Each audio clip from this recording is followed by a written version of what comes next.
আসসালামু আলাইকুম। খুবই গুরুত্বপূর্ণ কিছু তথ্য দেব যারা নতুন আসতেছেন সৌদি আরবে। অনেকেই নতুন আইসা চায় সৌদি থেকে আবার রিটার্ন চলে যাবে।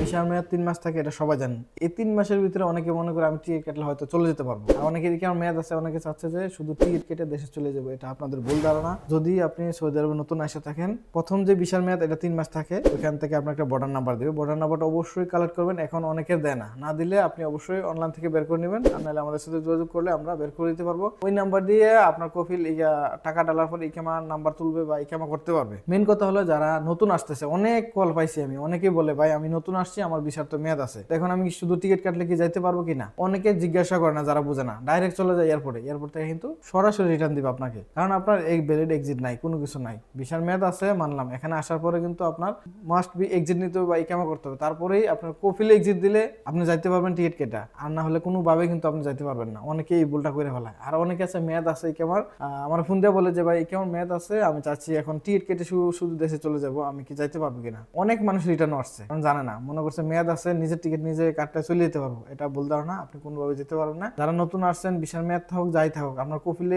এক্সিট না দিলে আপনি কোনোভাবে যেতে পারবেন না। তারপরে যদি আসার পর এখানে দালালে ছেড়ে দেয়, আপনি চাচ্ছেন দেশে চলে যাবেন, কোনোভাবেই সৌদি আরব থাকবেন না, এক্ষেত্রে আলাদা প্রসেস আছে। হচ্ছে কোনোভাবে এক্সিট হবে না, আপনার সফরের মাধ্যমে যেতে পারবেন, বাস এতটুকুই।